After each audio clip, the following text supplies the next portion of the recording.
Before we get started, a quick warning. Viewer discretion is advised. Everything you're about to hear is intended purely for entertainment. Now, imagine a famous comedian stepping onto a talk show stage and, with nothing but unapologetic honesty, absolutely dismantling the host in front of a live audience. What you're about to hear isn't just an interview gone wrong. It's the most jaw-dropping humiliation daytime TV has ever broadcast. And trust me, you'll want to stay with this to the very end, because things escalate fast. But before we dive headfirst into the chaos, make sure you hit that subscribe button and drop your thoughts in the comments. What unfolds next is something you'll want to talk about. The moment began like any other episode of The View. Joy Behar sat behind the table wearing that trademark expression, the one that had intimidated guests for decades. Her hair was perfectly lit, her posture confident, her notes neatly arranged. Everything about her said the same thing. I run this show. After more than 40 years on television, Joy lived by 3 rules. Attack first, attack hard, and never take anything back. And today, she thought she had easy prey. Producers had invited Leanne, the wildly popular country comedian, whose online following stretched into the millions and whose tours sold out coast to coast. But Joy didn't see a powerhouse. She didn't see a rising star. She saw a small-town performer from Tennessee, an easy warm-up target before lunch. Little did she know she was staring at the woman who was about to dismantle her on live television. "All right, ladies, we're back," Joy announced, turning to the cameras with the dramatic confidence of someone who believed she had already won. Then she pivoted toward her guest with a smile that felt more like a warning. "I'm here with Leanne, who apparently thinks telling jokes about small-town life makes her the next big deal in comedy." And just like that, the ambush began. "Leanne, sweetheart," Joy continued, letting the word drip with staged sweetness. "Why don't you tell our viewers what makes your little story so special?" 3 tiny words, sweetheart, little, special. Each one dipped in condescension sharp enough to draw blood. The other co-hosts shifted in their seats, recognizing the familiar tension that filled the room whenever Joy prepared to verbally dismantle a guest. Leanne, however, looked calm, almost amused.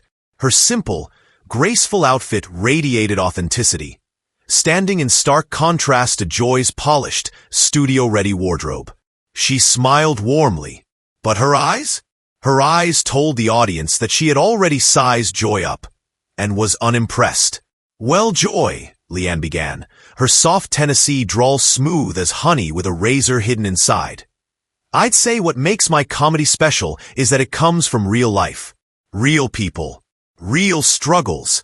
Not everybody has to act superior or talk down to folks just to get a laugh." A spark of electricity rolled through the studio. Leanne had struck first, and done it with absolute politeness. Joy's smug expression flickered, just for a moment, before she patched it back in place. "Oh, please," she scoffed. "Everyone knows real comedy takes intelligence and sophistication. Anybody can tell stories about their hometown and get cheap laughs from people who don't know any better." This was Joy's classic move. Intellectual elitism wrapped in a mocking laugh. But for the first time, it didn't land. The audience felt the shift. "You know what I find interesting, Joy?" Leanne said, leaning forward, her voice still gentle, but now carrying a steel edge. The entire room leaned with her. "I've watched your show for years, and I keep waiting, really waiting, for you to say something genuinely funny, instead of something just plain mean." The studio fell completely silent. And that's where everything changed. The entire studio froze. It felt as if even the cameras stopped spinning. The only sound was the faint hum of the air vents cutting through the silence. The kind of silence that happens right before something breaks. You could practically hear Joy Behar's reputation beginning to splinter under the weight of what had just happened. Joy's face darkened to a deep shade of red. For 41 years, She had built her image as the unshakable sharp-tongued veteran of daytime TV. The woman who could verbally slice anyone to pieces without breaking a sweat. Yet here she was, rattled to her core by a soft-spoken comedian with a southern drawl. "Excuse me?" Joy's voice jumped half an octave, the classic sign that her defenses had kicked into high gear. "Sweetie, I've been in comedy longer than you've been alive. Don't you dare come on my show and lecture me about what's funny, sweetie." Another sweetie. Another attempt to reduce Leanne to something small, manageable, dismissible. But it landed with all the force of a deflated balloon. "Oh, bless your heart," Leanne replied warmly, her tone steady as bedrock. "I'm not lecturing you. I'm just noticing something." Her voice was calm, almost gentle, but every word carried precision, purpose, and power. "Where I'm from, we were raised to believe that being cruel isn't the same as being funny. But maybe that's just those old small-town values talking." Small-town values. The phrase hung in the air like a spark, ready to hit a pool of gasoline. Joy's hands tightened on the table until her knuckles bleached white. Small-town values? You mean small-minded thinking? Real comedy pushes people. Real comedy isn't your sunshine and biscuits routine. Your little folksy act may work for simple crowds, but this, she motioned around the studio, this takes sophistication. A desperate jab. A dull blade. Leanne didn't flinch. "You're absolutely right, Joy. Real comedy should challenge people." She tilted her head slightly, as if considering her next move. "So let me ask you, when was the last time you told a joke that lifted people up instead of tearing them down?" The audience inhaled sharply.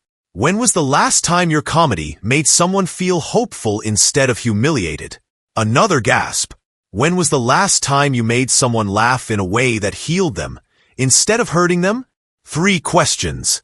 3 direct hits. 3 perfect shots to the core of who Joy believed she was. The silence that followed felt heavy, thick, almost suffocating.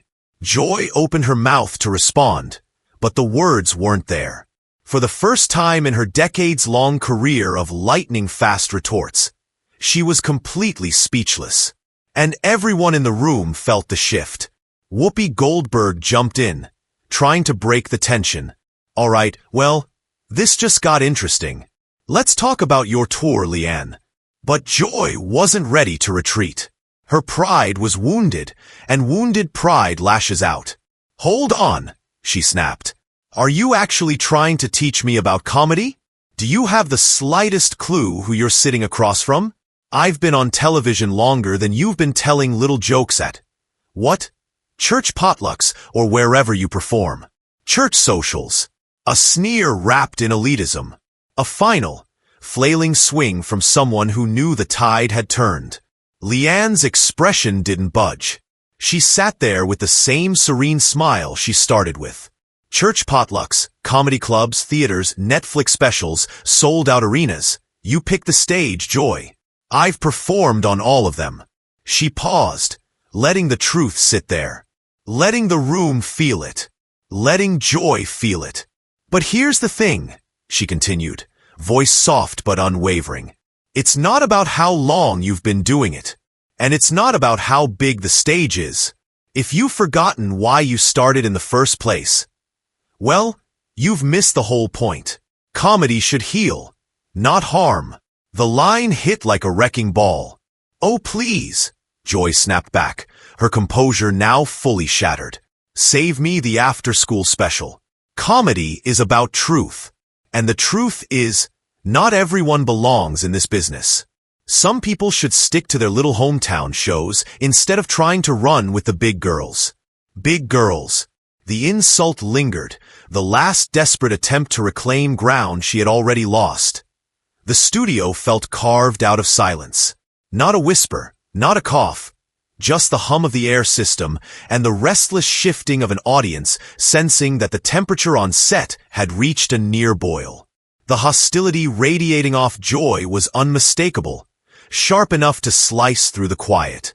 Yet Leanne sat there like a still lake at sunset, unbothered, unwavering, watching with the patience of someone who already knew the outcome of the hunt.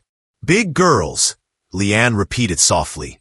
The shift in her tone was subtle, but undeniable. The sweetness remained, but beneath it now glinted something cold and unyielding, like velvet wrapped around steel. Joy, sweetheart, she continued. Here's the thing about big girls. Real big girls don't need to tear others down to feel important. Real big girls lift people up. Two statements, perfectly aligned, each one a mirror reflecting back everything Joy didn't want to see about herself. Joy scoffed, the sound brittle, defensive, like the last move of someone who had run out of moves entirely. Oh, please. This isn't kindergarten, it's show business. If you can't handle criticism, maybe you should crawl back to whatever tiny hometown comedy night you came from. Crawled back. The insult of someone clawing desperately for higher ground while the floor gave way beneath her. Criticism? Leanne tilted her head, genuinely confused. Is that what you call this? Because where I'm from, we just call it being ugly for no reason. 200 people inhaled at the same time. A unified gasp that practically shook the walls. But since you brought up criticism, Leanne added with a polite smile, let me offer you a little. The room tensed. Camera operators leaned in. Co-hosts exchanged looks that practically screamed, brace yourself. Everyone could feel it. Something massive was coming. Your entire career, Leanne said gently, almost soothingly, has been built on punching down. You take aim at people who can't fight back. You mock ordinary folks who don't have platforms to defend themselves, and you call it comedy. Her voice stayed soft. Her words did not. But real comedy, punches up. It challenges power. It confronts injustice. It takes swings at the people who actually deserve it, not the everyday folks who are just trying to get through life. Joy's face shifted from red to a deep, bruised purple. The transformation was complete. From confident predator to cornered creature in under 10 minutes. How dare you sit here and psychoanalyze me? She snapped. You don't know anything about me, or what I've accomplished. Oh, I know enough. Leanne smiled. A smile that said the conversation was already over. I know you've spent years making jokes aimed at regular people. I know you think being from New York makes you automatically smarter. I know you've made a brand out of being the mean girl who never grew out of it. And honestly, Joy, she paused. It's sad. One word. Far more destructive than anger ever could be. Sa. Joy repeated, her voice breaking, revealing, for the first time, a crack in the armor. I'm successful. I have a career. I have influence. What do you have? A couple online videos and some county fair shows? Leanne laughed. A soft, genuine laugh that warmed the room more than the studio lights ever could. You know what I have, Joy. I have audiences who leave my shows feeling better than when they came in. I have fans who say my comedy helped them through the worst moments of their lives. I have the respect of other comedians because I treat people like people. Her eyes never left Joy's. Can you say the same? The silence that fell wasn't just heavy. It was crushing. Final. Absolute. Joy, sweetheart, she continued. Here's the thing about big girls. Real big girls don't need to tear others down to feel important. Real big girls lift people up. Two statements.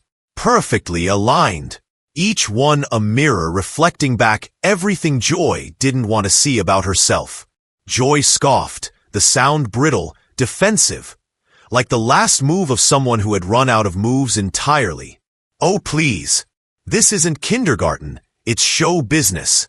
If you can't handle criticism, maybe you should crawl back to whatever tiny hometown comedy night you came from. Crawled back.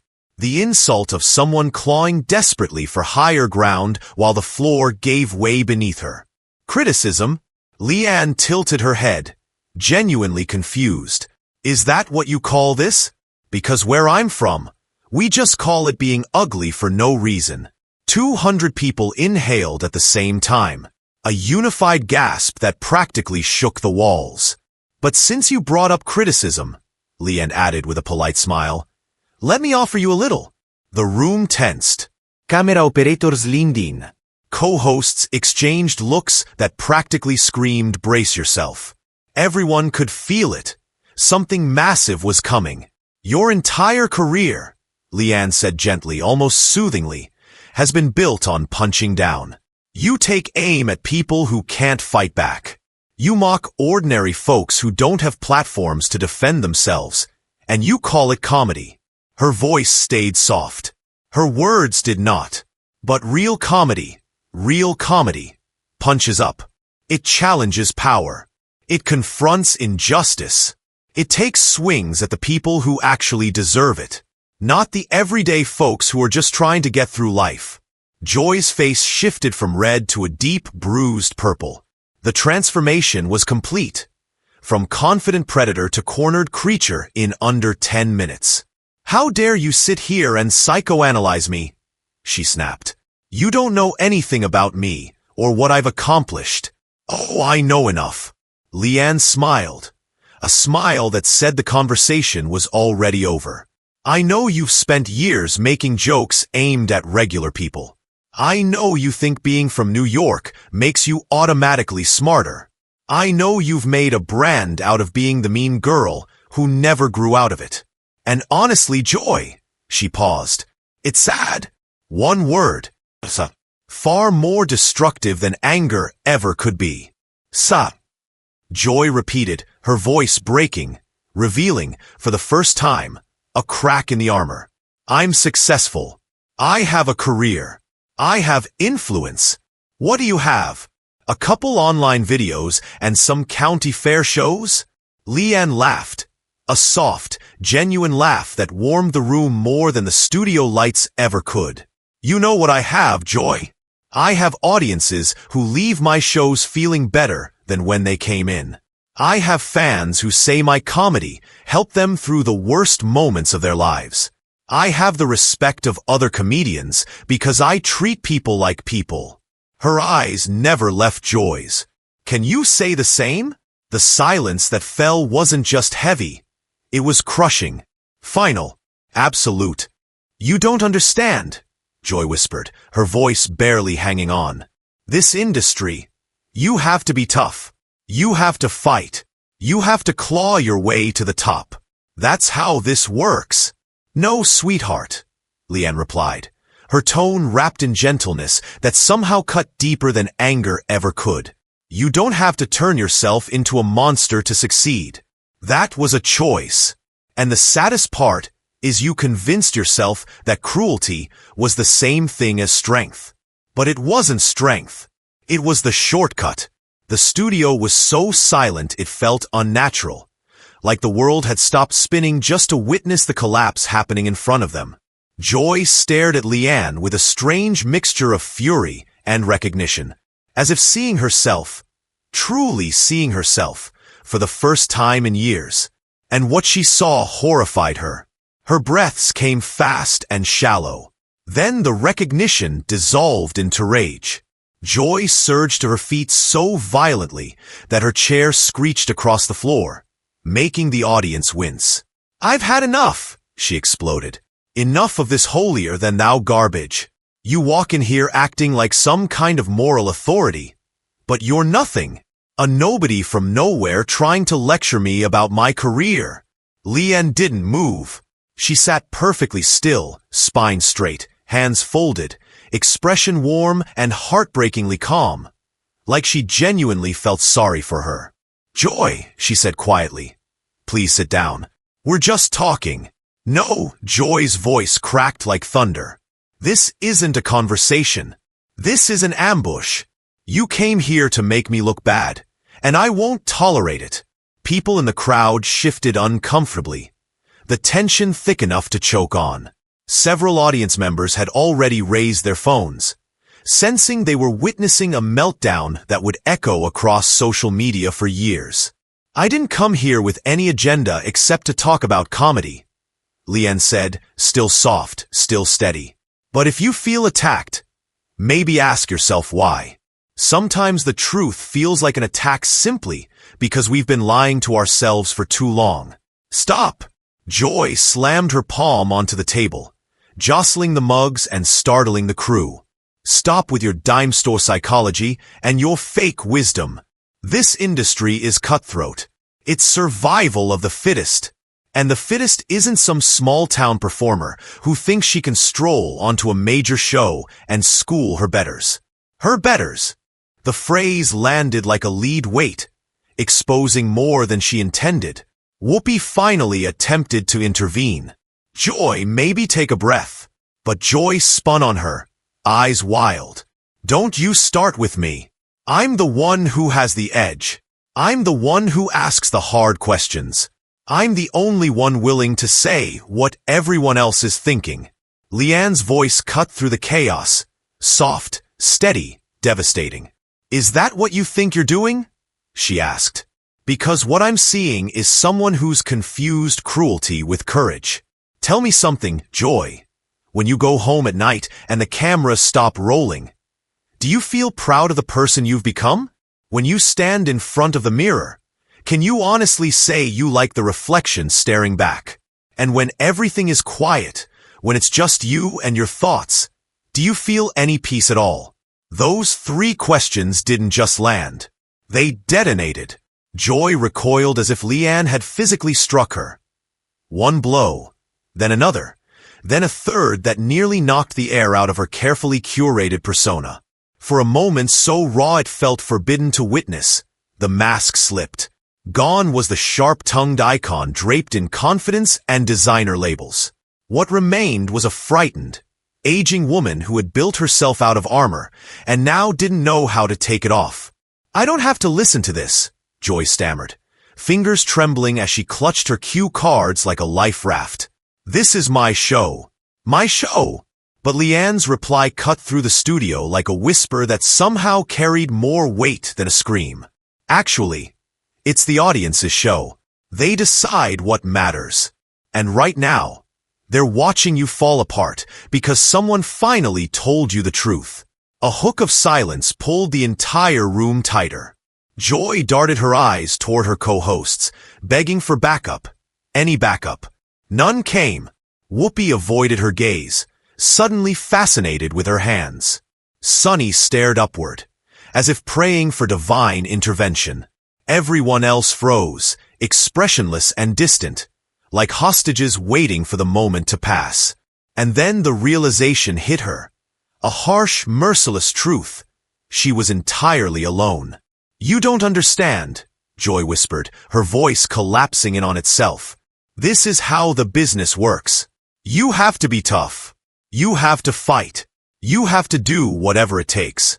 Leanne shook her head, voice softening into something almost sympathetic. That softness was a blade sharper than any insult. No, Joy. You don't have to become a monster to succeed. You chose to. And the saddest part? You convinced yourself it was necessary, when really it was just easier than becoming genuinely funny. Another hook. Another breathless hush. The studio fell into a silence so thick it felt alive.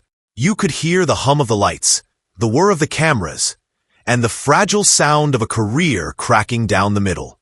Joy met Leanne's eyes, and something horrifying flickered there, recognition. As if she was seeing herself honestly for the first time in decades, and hated what she saw.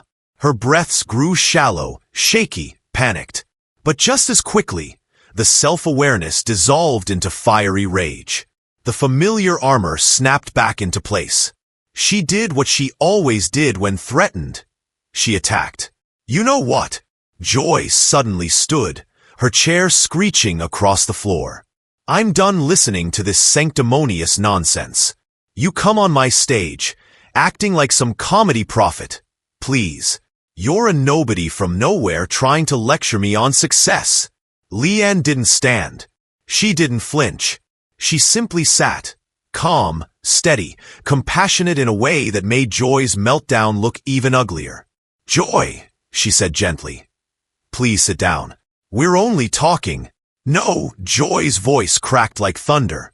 This isn't a conversation. This is an ambush. Several audience members lifted their phones. This wasn't a talk show anymore. It was history being captured live. I didn't come with any agenda except to talk about comedy, Leanne replied softly. But if you feel attacked, maybe ask yourself why. Sometimes the truth feels violent when we've been lying to ourselves for too long. Stop it! Joy slammed her palm on the table so hard the mugs rattled. Stop with your fake wisdom and dime store psychology. You think you're insightful? Here's insight. This business is survival of the fittest. And the fittest isn't some small-town amateur pretending to preach to her betters. Her betters! The words exposed more than she intended. Whoopi finally stepped in, voice calm, cautious. Joy, maybe take a breath. Joy spun toward her, feral. Don't start with me, Whoopi. I'm the one with the edge. I'm the one who asks the hard questions. I'm the one who says what everyone is thinking. Leanne's voice sliced cleanly through the tension. No. What you do is confuse cruelty for courage. Another hook. A deeper silence. You mistake being mean for being smart. Leanne continued. You don't ask hard questions, Joy, you ask hurtful ones. There's a difference. Joy turned purple with fury. I don't have to take this. You probably learned comedy watching sitcom reruns in your trailer. Real comedy is truth. Truth that hurts. And here's the truth. You'll always be a novelty act. A cute distraction for people who don't understand real talent. This time, the silence didn't tremble. It judged. Even Joy realized she had crossed a point of no return. Leanne rose slowly, the room automatically leaning into her presence. Her voice carried a gentle sorrow that cut deeper than anger ever could. You're right, Joy. Comedy is truth. So here's one for you. You're not a victim. You're not being targeted. You're just a bitter woman who spent so long tearing others down that you forgot how to build anything, including yourself. Joy opened her mouth, but Leanne raised a hand, commanding silence without force. I came here excited to meet you. I admired you. But now I see a woman who let this industry hollow her out. And the worst part is, you don't even notice. How dare you? Joy whispered. Nothing left but ashes where her fire once burned. I dare, Leanne said, because no one else will. Your co-hosts won't. They're scared of you. Your producers won't. You make them too much money. Your viewers keep watching, but not because you bring them joy. They watch the way people watch car crashes, out of habit or morbid curiosity. Then came the question that shattered everything. When was the last time you brought anyone joy? The weight of it suffocated the room. Joy stared around the studio, at the cameras recording her downfall, the audience witnessing every second, the co-hosts too uncomfortable to meet her gaze. For the first time in 4 decades, she truly saw herself. And it was devastating.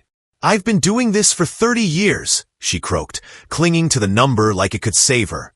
And what do you have to show for it? Leanne asked softly. Honestly? Because from where I stand, you've spent 30 years becoming someone nobody wants to be around unless they're getting paid to tolerate you. Joy's face collapsed.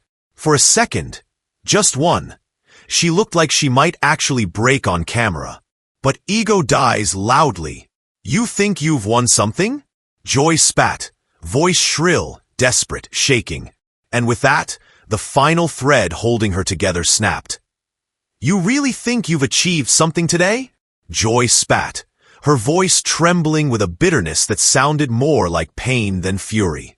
You think coming onto my show and dragging me through the mud in front of millions makes you some kind of hero? Congratulations, then. You managed to break someone who was already struggling. That must feel amazing for you. But Leanne didn't rise to the bait. Her reply came out so quiet, so controlled, that the entire room leaned in. No, Joy, It doesn't feel good. It feels sad. Because I can see the woman you used to be. Or maybe the woman you were trying to become. I can see the comedian who probably just wanted to make people laugh, not win fights, not draw blood. But that version of you is buried under so many layers of resentment and hostility that I doubt even you remember who she was. That landed harder than any accusation could have. Joy swayed slightly, as if the weight of those words knocked her off balance. Not physically, but emotionally, spiritually. The fire in her eyes dimmed. The force that once made her the sharpest voice in the room evaporated, leaving nothing but exhaustion. The hunter had become hunted, and every person in the studio felt the shift. She glanced around the set, her eyes searching desperately for something solid, support, defiance, dignity. Anything she could use to anchor herself. But the room gave her nothing. No applause. No sympathy. No lifeline. When she finally spoke, her voice was barely above a breath. I can't do this anymore. Then, without theatrics, without a final jab, Joy Behar turned and walked off the set. It wasn't the legendary storm-off she'd perfected over the years. It wasn't a staged exit meant to grab headlines. It was the quiet, defeated retreat of someone who had finally seen the truth and couldn't stand to look at herself for even one more second. Her heels clicked across the studio floor, sharp, rhythmic, fading, until the sound disappeared completely. And still, no one moved. The cameras kept rolling. The audience sat frozen. The air itself felt suspended. Leanne watched her disappear into the backstage shadows, not with satisfaction, not with victory, but with a deep, aching sadness. She hadn't come here to destroy anyone. But truth, once spoken, has a force of its own. Whoopi, trying desperately to sweep up the shards of what used to be a normal talk show, forced a brittle smile. Well, that was certainly something. Leanne, thank you for being here. Thank you for having me, Leanne replied gently, but everyone could hear it. Her heart wasn't in the polite closing lines. I truly hope Joy finds whatever she's searching for. I really do. The show finally cut to commercial. Only then did the audience begin to breathe again, slowly processing the magnitude of what they had witnessed. They had expected a fun morning of chatter and harmless banter.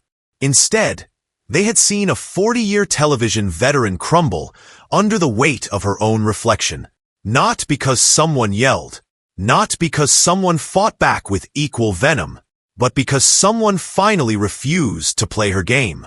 In the end, it wasn't fury that brought Joy Behar down. It was empathy. It was the kind of truth spoken gently, compassionately, fearlessly. The kind that exposes everything a person has tried to hide. Leanne didn't destroy her. She simply held up a mirror, and the reflection was too much to bear. A comedian from a small Tennessee town did what politicians, celebrities, and fellow comics had never managed to accomplish in 4 decades. She didn't just out-tweet Joy. She out-honest her. And in that moment, Joy saw exactly what she had become. The question now echoes far beyond that studio. What does it take for someone to truly change after spending decades becoming someone they were never meant to be? Is redemption possible after 41 years of cutting others down? Can someone rebuild themselves after losing every piece of who they once were? Share your thoughts in the comments. And don't forget to subscribe for more powerful, unforgettable stories like this one.